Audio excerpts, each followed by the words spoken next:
السلام علیکم ورحمۃ اللہ وبرکاتہ۔ بسم اللہ الرحمن الرحیم۔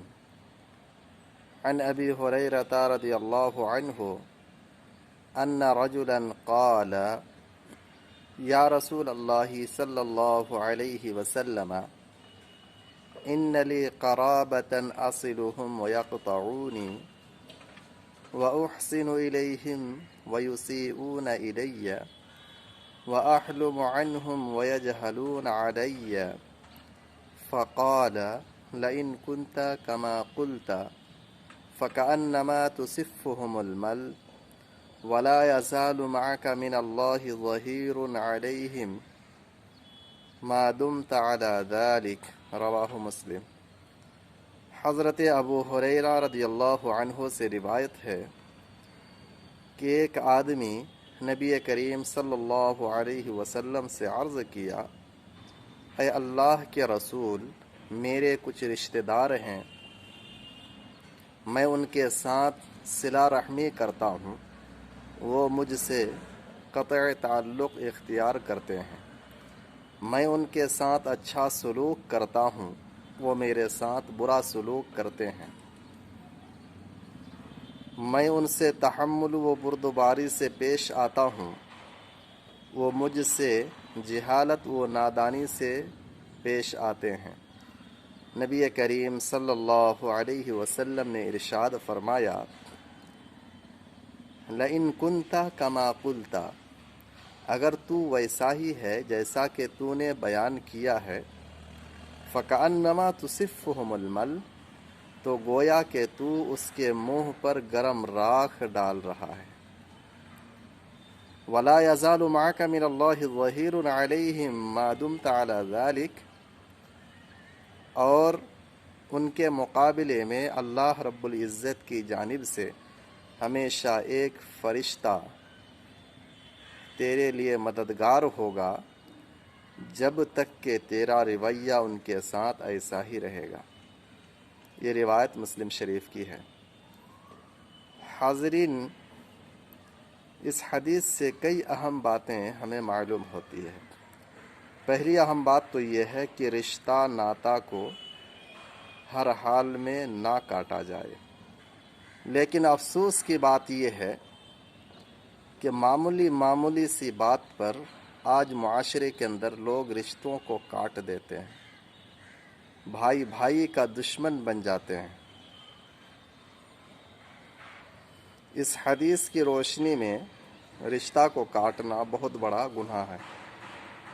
دوسری اہم بات اس حدیث سے یہ معلوم ہوتی ہے کہ اگر آپ کے رشتہ دار آپ سے بدسلوکی کر رہے ہیں تو آپ ان کے سامنے حسن اخلاق کو پیش کیجیے۔ تیسری اہم بات اس حدیث سے یہ معلوم ہوتی ہے کہ رشتہ دار ہو یا کوئی غیر ہو، آپ کے ساتھ اگر جہالت و نادانی سے پیش آتا ہے تو جہالت و نادانی کا جواب جہالت و نادانی سے نہ دیا جائے، بلکہ عمدہ اخلاق ان کے سامنے پیش کرنا چاہیے جس سے وہ خود متاثر ہو۔ جہالت و نادانی کا بدلہ جہالت سے، یہ بہت بڑی جہالت ہے، اس چیز سے بچنا بھی ضروری ہے۔ اس حدیث کی روشنی میں چوتھی اہم بات جو ہمیں معلوم ہوتی ہے وہ یہ ہے کہ کسی ایک کی بات سن کر کے فیصلہ دینا یہ خلاف شرع ہے۔ کیوں؟ اس لیے کہ نبی کریم صلی اللہ علیہ وسلم نے اس آدمی کی بات سن کر کے فوراً فیصلہ نہیں دیا، بلکہ آپ نے یہ کہا، لئن کنت کما قلت، اگر تو ویسا ہی ہے جیسا تو نے کہا ہے۔ تو اگر ایک طرفہ بات سن کر کے فیصلہ دینا ہوتا تو نبی کریم صلی اللہ علیہ وسلم فیصلہ دیتے تھے، کہہ دیتے کہ تمہارے ساتھ تمہارے رشتہ دار بہت برا کر رہے ہیں، لیکن آپ صلی اللہ علیہ وسلم نے کیا کہا کہ اگر تو ایسا ہی ہے جیسا کہ تو نے کہا ہے۔ لہٰذا معلوم یہ ہوا کہ ایک طرفہ بات سن کر کے فیصلہ نہیں دینا چاہیے۔ اس حدیث کی روح سے پانچویں اہم بات جو ہمیں معلوم ہوتی ہے وہ یہ ہے کہ رشتہ کو کاٹنا ٹھیک اسی طریقے سے ہے جیسا کہ گرم راکھ کھانا۔ آدمی گرم راکھ اگر کھائے ان کا منہ جل جائے گا، ان کی زبان جل جائیں گی، اس پہ چھالے پڑ جائیں گے، آدمی صحیح سے بات نہیں کر سکتے ہیں، زبان کے اندر توتلاہٹ آ جائے گا۔ تو اس طرح سے جو ہے آدمی کئی ناحیت سے پریشان ہو جائیں گے۔ تو رشتہ کو کاٹنا ٹھیک اسی طریقے سے برا ہے جس طریقے سے گرم راکھ کو کھانا اور اس کا انجام برا ہوتا ہے۔ اس حدیث کی روشنی میں ایک اہم بات یہ بھی معلوم ہوئی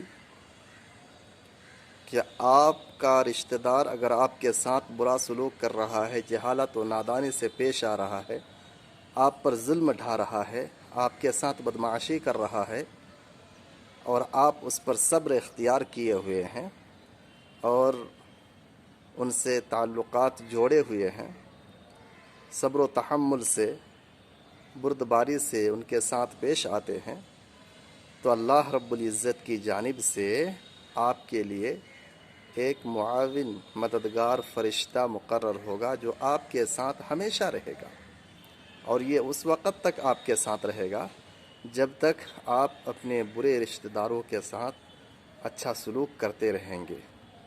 اس حدیث سے کئی اہم باتیں ہمارے سامنے آئی۔ اللہ تعالیٰ سے دعا ہے پروردگار عالم تو ہم سب کو رشتہ داروں کے ساتھ اچھا سلوک کرنے اور برا سلوک سے بچنے کی توفیق عطا فرما، اور دنیا و آخرت دونوں جگہ عافیت نصیب فرما، آمین۔ وآخر دعوانا ان الحمد للہ رب العالمین۔ سبحانک اللہم بحمدک اشہد ان لا الہ الا انت استغفرک واتوب الیک۔ والسلام علیکم ورحمۃ اللہ وبرکاتہ۔